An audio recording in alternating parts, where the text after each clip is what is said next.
Hello बच्चों। तीनों academy में आपका स्वागत है। बच्चों, आज हम लोग यहाँ पे चौथी कक्षा के हिंदी पाठ्य पुस्तक रिमझिम के अंतिम अध्याय यानी कि अध्याय 14 का हम लोग यहाँ पे आज अध्ययन करेंगे और जिसका शीर्षक है मुफ्त ही मुफ्त। मुफ्त ही मुफ्त। मुफ्त को इंग्लिश में क्या बोलते हैं? फ्री। फ्री की जो चीज होती है ना, उसको बोलते हैं मुफ्त। तो मुफ्त ही मुफ्त यह एक कहानी है और एक लोक कथा है जो कि गुजराती लोक कथा से ये रिलेटेड है। और इसमें एक कंजूस आदमी की कहानी बताई गई है, कैसे कंजूसी करता है और उसके क्या परिणाम होते हैं।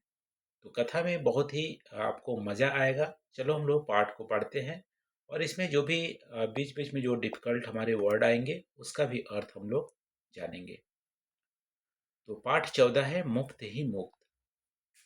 कहानी इस प्रकार है। एक दिन भिखू भाई का मन नारियल खाने का हुआ। भिखू भाई, ये है भिखू भाई, जो कि एक कंजूस आदमी है। क्या है? एक कंजूस आदमी है। ठीक है। तो एक दिन भिखू भाई का मन नारियल खाने का हुआ। नारियल यानी कि कोकोनट खाने का हुआ। ताजा मुलायम कसा हुआ शक्कर के साथ। मम। ठीक है। इस तरह से उसके दिमाग में आया कि नारियल ताजा है, मुलायम है, कसा हुआ है, शक्कर के साथ खाने में क्या मजा आएगा। मम। ठीक है। उसके बारे में सोचते ही भिखू भाई ने अपने होठों को चटकारा। वाह, क्या मीठा मीठा सा स्वाद होगा। नारियल को याद करते हुए होठों को चटकार कर बोला। ठीक है। होठों को चटकार कर बोला। चटकार का मतलब दोनों होठों में जो आवाज आती है ना, वैसे चटकार कर बोला कि क्या मीठा मीठा स्वाद होगा। लेकिन एक छोटी सी समस्या थी। घर में तो एक भी नारियल नहीं था। घर में एक भी नारियल नहीं था। भीखू भाई की एक छोटी सी समस्या थी। ओहो, अब मुझे बाजार जाना पड़ेगा। बाजार यानी कि मार्केट जाना पड़ेगा। उन्होंने अपनी पत्नी लाभूबेन से कहा। भिखू भाई का पत्नी क्या नाम था? लाभूबेन। तो लाभूबेन से बोला कि अब मुझे बाजार जाना पड़ेगा और पैसे भी खर्च होंगे, उनके दिमाग में चल रहा है। लाभूबेन अपने कंधे उचकाकर बोली, खाना है तो जाना है, खाना है तो जाना पड़ेगा। एक समस्या और थी। भिखू भाई ने कहा, पैसे खर्च करने पड़ेंगे क्योंकि घर में नारियल नहीं है। खाने का मन है तो पैसे खर्च करने पड़ेंगे। लाहूबेन बोली, हाँ, पैसे तो खर्च करने पड़ेंगे। अब तक तो तुम्हें पता लग गया होगा कि भीखू भाई जरा कंजूस थे। क्या थे? कंजूस थे, माइजर थे। वे सीधे खेत में बूढ़े बरगद के नीचे जाकर बैठ गए। वे सीधे खेत में बूढ़े बरगद के नीचे जाकर बैठ गए और सोचने लगे, क्या करूं, मैं क्या करूं। ठीक है। उनकी समस्या दो थी। एक तो बाजार जाना पड़ेगा और दूसरा पैसे भी खर्च होंगे। मगर उन्हें नारियल खाने का मन भी था। मगर नारियल खाने के लिए जी ऐसा ललचाया कि वे जल्द जल्दी घर वापस लौटकर लाहू बेन से बोले। ठीक है। घर वापस मतलब कहाँ से? अभी बूढ़े जो बरगद थे उसके पेड़ के नीचे बैठे हुए थे। लौटकर लाहू बेन से बोले, अच्छा, मैं बाजार तक हो आता हूँ। मैं बाजार तक हो आता हूँ। पता तो चले कि नारियल आजकल कितने में बिक रहे हैं। जूते पहनकर छड़ी उठाकर भीखू भाई निकल पड़े। बाजार में लोग अपने अपने कामों में लगे थे। भीखू भाई ने इधर कुछ देखा, उधर कुछ उठाया और दाम पूछा। ठीक है। भीखू भाई कुछ उठाते थे इधर उधर उल्टा पुल्टा ऐसे, और दाम पूछते थे।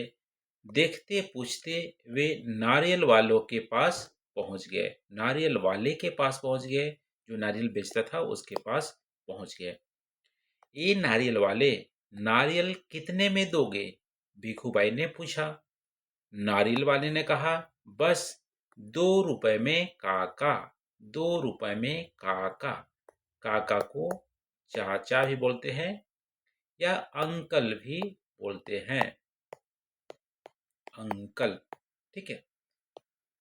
भिखू भाई ने आंखें फैलाकर कहा, बस 2 रुपए, बहुत ज्यादा है, 1 रुपए में दे दो। भिखू भाई कंजूस था ये। 2 रुपए में नारियल बोला, नारियल वाला तो बोला कि नहीं नहीं, बहुत ज्यादा है, 1 रुपए में दे दो। नारियल वाले ने कहा, ना जी ना, 2 रुपए सही दाम, ले लो या छोड़ दो। भिखू भाई बड़बड़ाया, ठीक है, ठीक है, अच्छा तो बताओ 1 रुपए में कहाँ मिलेगा। नारियल वाले ने कहा, यहाँ से थोड़ी दूर जो मंडी है वहाँ शायद मिल जाए। मंडी, मंडी ऐसे जगह का नाम होता है जहाँ पे थोक में सामान बिकता है, यानी ट्रक से सामान आता है। मान लो सब्जी मंडी है तो ट्रक से सामान सब्जी आएगी और वहाँ पे थोक भाव में मंडी में बिकता है। ऐसे स्थान पर जाने को बोला नारियल वाले ने, बोला कि वहाँ पर शायद 1 रुपए में मिल जाए। सो भिखू भाई उसी तरफ चल पड़े। चलो देख लेते हैं, वे अपने आप से बोले। टहलने, आगे है टहलने। टहलने का एक मौका है और रुपए की बचत भी हो जाएगी। खुशी से घुरघुराते भिखू भाई ने छड़ी को जमीन पर थपथपाया। मंडी में कोलाहल फैला हुआ था। व्यापारियों की ऊंची ऊंची आवाजें गूंज रही थी। मंडी में ऊंची ऊंची जो आवाज लगाते बोलते हैं कि इतना में चाहिए, कोई अपना दाम बोलता है, दाम आगे जो बढ़ाता है सबसे जो ऊंचा दाम बोलता है उसको अनाज मिल जाता है। तो वहां पे चिल्लाया जा रहा था, बटाटा आलू, बटाटा आलू, कांदा प्याज, कांदा प्याज, गाजर गाजर गाजर, गोभी बंद गोभी, गोभी बंद गोभी। माथे का पसीना पोंछकर भिखू भाई ने इधर उधर ताका। नारियल वाले को देखकर पूछा, अरे भाई, एक नारियल कितने में दोगे। नारियल वाले ने जवाब दिया, सिर्फ 1 रुपए काका, जो चाहे ले जाओ जल्दी। पहले वहां पे बाजार में कितने रुपए मिल रहा था, 2 रुपए में। यहाँ पे मंडी में 1 रुपए में मिल रहा था। ठीक है। जब 2 रुपए मिल रहा था, भिखू भाई 1 रुपए दाम लगाए। अब यहाँ पे 1 रुपए मिल रहा है तो क्या दाम लगाएंगे। तो नारियल वाले ने जवाब क्या दिया था, सिर्फ 1 रुपए काका, जो चाहो ले जाओ जल्दी। भिखू भाई ने क्या बोला, सू छे भाई, सू छे भाई, यह क्या, मैं इतनी दूर से आया हूँ और तुम पूरा 1 रुपए मांग रहे हो। 50 पैसे काफी हैं, मैं इस नारियल को लेता हूँ और तुम यह लो पकड़ो 50 पैसे। ठीक है। भिखू भाई, अब पहले 2 रुपए मिलता था तो 1 रुपए दाम बोले थे, अब मंडी में 1 रुपए मिल रहा है तो कंजूस तो थे ही, कंजूस तो थे ही। अब क्या बोले, 50 पैसे में दे दो। नारियल वाले ने झट भिखू भाई के हाथ से नारियल को छीन लिया और बोला, माफ करो काका, 1 रुपए या फिर कुछ नहीं। ठीक है। लेकिन भिखू भाई के निराश निराश जो चेहरा था देखकर बोला, बंदरगाह पर चले जाओ, हो सकता है वहां तुम्हें 50 पैसे में मिल जाए। बंदरगाह, ठीक है, बंदरगाह जहाँ पे नाव और बोट और शिप जो जहाज आकर ठहरते हैं समुद्र के किनारे, जो समुद्र के किनारे का जो इलाका है ना, वो हमारा हो गया बंदरगाह। तो बंदरगाह पर चले जाओ, शायद तुम्हें 50 पैसे में मिल जाएंगे, ऐसा नारियल वाले ने भिखू भाई से बोला। फिर क्या था, भिखू भाई अपनी छड़ी से टेक लगाकर सोचने लगे, आखिर 50 पैसे तो पूरे 50 पैसे हैं। वैसे भी मेरी टांगों में अभी भी दम है। पैरों को घसीटते हुए भिखू भाई चलने लगे। हर 2 कदम पर रुककर जेब में से बड़ा सफेद रुमाल निकालकर वे अपना पसीना पोंछते। सागर के किनारे एक नाव वाला बैठा था। उसके सामने 2-4 नारियल पड़े थे। अब भिखू भाई ने क्या पूछा, अरे भाई, एक नारियल कितने में दोगे। अरे भाई, एक नारियल कितने में दोगे? ऐसा भिखू भाई ने पूछा और कहा, ये तो काफी अच्छे दिखते हैं। फिर नारियल वाले ने क्या बोला, काका, यह कोई पूछने वाली बात है, केवल 50 पैसे, केवल 50 पैसे। नारियल वाले ने कहा। देखो, बाजार में 2 रुपए में बिक रहा था तो भिखू भाई 1 रुपए उसका दाम लगाया।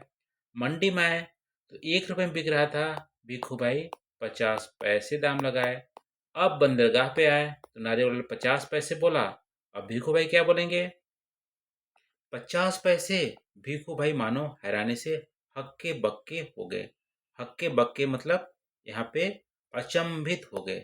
अचंभित हो गए, हक्के बक्के हो गए, अचंभित हो गए।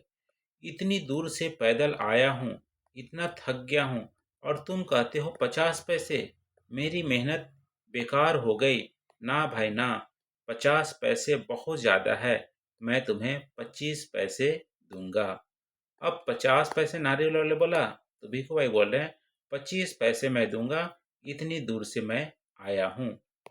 यह लो, रख लो। यह कहता हुआ भिखू भाई झुककर नारियल उठाने ही वाले थे। फिर नारियल वाले ने क्या कहा, नीचे रख दो। मेरे साथ कोई सौदा वादा नहीं चलेगा। मेरे साथ कोई सौदा वादा नहीं चलेगा, यानी कि कम मैं नहीं करूँगा। थोड़ी देर बाद उसने भिखू भाई की ओर ध्यान से देखा।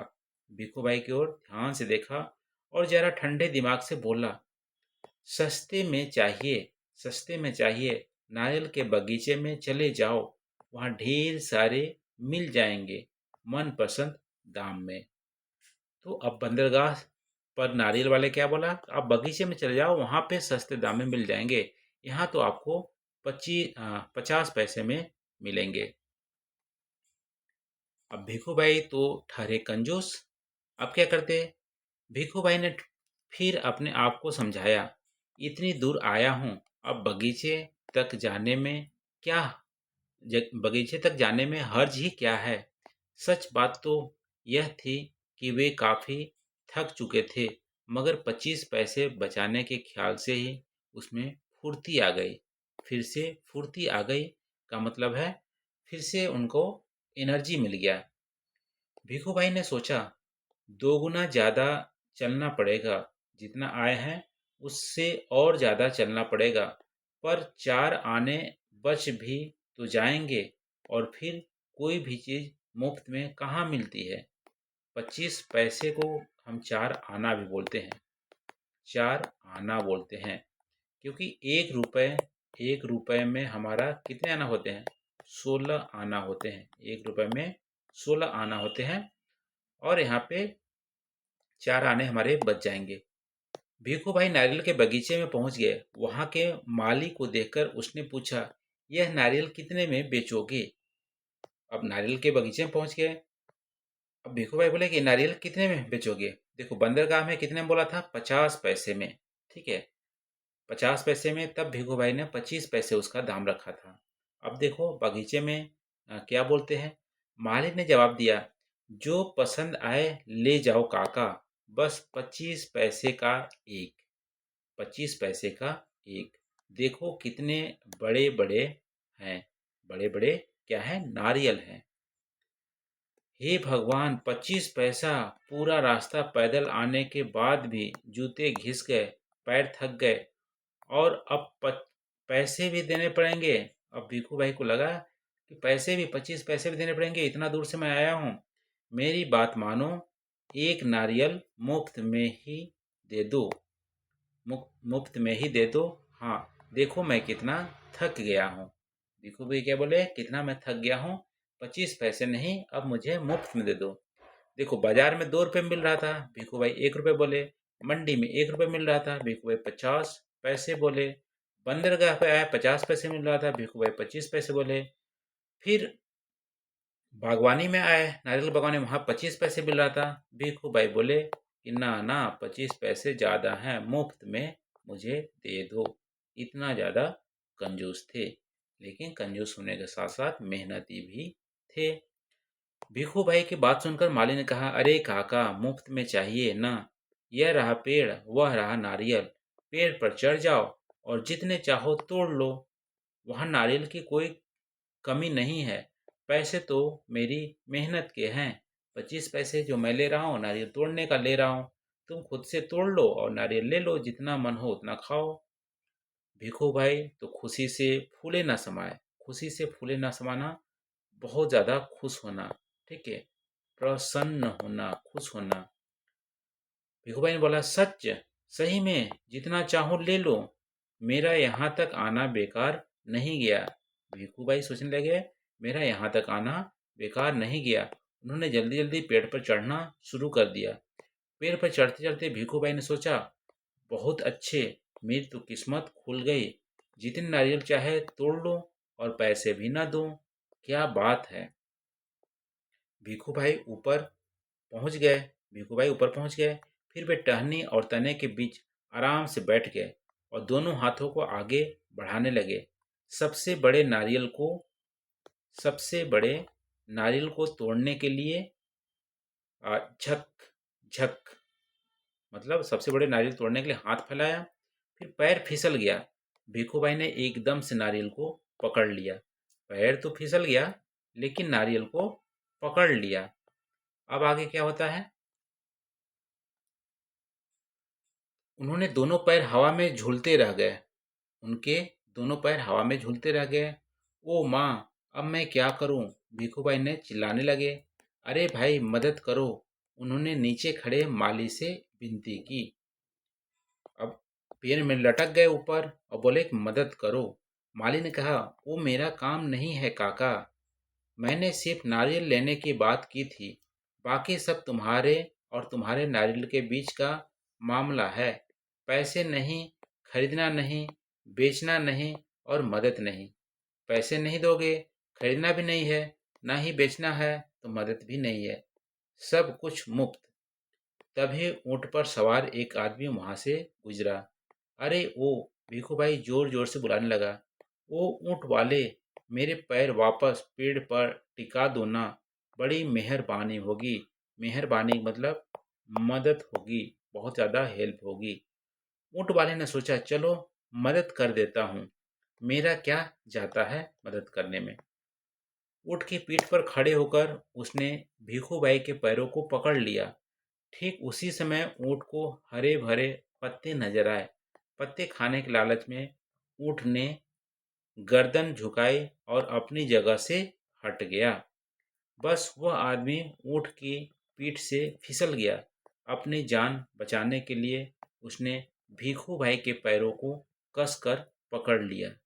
अब दोनों क्या करते, इतने में एक घुड़सवार आया। अब क्या है, दोनों लटक गए। भीखू भाई के पैर पकड़कर ऊंट वाला लटक गया और भीखू भाई तो लटके हुए हैं नारियल को पकड़कर। अरे संभाल छो, अरे संभाल छो। पेड़ से लटके दोनों पुकारने लगे, सुनो भाई, कोई बचाओ बचाओ। घुड़सवार को देखकर भीखू भाई ने दुहाई लगाई। दुहाई मतलब निवेदन किया, मदद के लिए निवेदन किया, बहुत ज़्यादा रिक्वेस्ट किया। ओ मेरे भाई, मुझे पेड़ पर वापस पहुंचा दो। हम 1 मिनट भी नहीं लगेगा। मैं घोड़े की पीठ पर चढ़कर इनकी मदद कर देता हूँ। यह सोचकर घुड़सवार घोड़े पर उठ खड़ा हुआ। घोड़ा चल रहा, घोड़ा के ऊपर उठ खड़ा हुआ। लेकिन कौन कहता है कि घोड़ा ऊँट से बेहतर है। हरी हरी घास दिखाई देने पर तो दोनों एक जैसे ही हैं। घास के चक्कर में घोड़ा जरा आगे बढ़ा और छोड़ गया अपने मालिक को ऊँट वाले के पैरों से लटकते हुए। एक दो, अब तीनों के तीन झूलते रहे नारियल के पेड़ से। ठीक है, नारियल के पेड़ से पहले क्या था, अब भिखू भाई थे, उसके नीचे ऊँट वाला, उसके नीचे घुड़सवार वाला। तीनों नारियल के पेड़ से झूलने लगे। काका काका, कस के पकड़े रहना। हाँ, घुड़सवार ने पसीना पसीना होते हुए कहा। जब तक कोई बचाने वाला ना आए, कहीं छोड़ न देना। मैं आपको 100 रुपए दूंगा। घुड़सवार वाले ने क्या बोला कि छोड़ना मत काका, भिखू भाई को मैं 100 रुपए दूंगा। फिर ऊँट वाले क्या बोलता है, ऊँट वाले की बारी थी। बोला, काका काका, मैं आपको 200 रुपए दूंगा, लेकिन नारियल को छोड़ना नहीं। भिखू भाई का सिर चकरा गया। सिर चकरा गया मतलब अचंभित हो गया। बोला 100 और 200, 100 और 200, बाप रे बाप, 300 रुपये मिलने वाले हैं। 100 देगा घुड़सवार वाला और 200 देंगे ऊंट वाला, तो 300 मिलेंगे। भिखू भाई का सिर चकरा गया। इतना इतना सारा पैसा खुशी से उन्होंने अपनी दोनों बाहों को फैलाया और नारियल गया हाथ से छूट।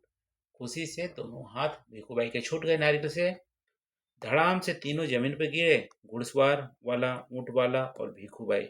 भिखू भाई अपने आप को संभाल ही रहे थे कि एक बहुत बड़ा नारियल उनके सिर पर आ फूटा, बिल्कुल मुफ्त।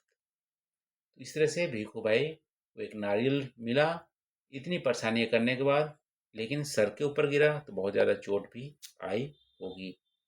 तो ये रहा ममता पांडे द्वारा लिखा हुआ ये गुजरात का लोकगीत। इसमें भिखू भाई एक कंजूस व्यक्ति के रूप में यहाँ पे उनका आ, नाटक में रोल है, लेकिन वो मेहनती भी हैं और लगन भी है। ठीक है, धैर्यवान भी है। वो अपनी जो जिद है उसको छोड़े नहीं, आगे बढ़ते गए और अंत में जो बागीचा है नारियल का वहाँ तक पहुँच गए मुफ्त में लेने के लिए। तो ये रहा बच्चों आज की कहानी। अ, अब हम लोग नेक्स्ट वीडियो में इसकी जो अभ्यास प्रश्न है उसको हल करेंगे। तो आज के लिए बस नहीं बच्चों, थैंक यू।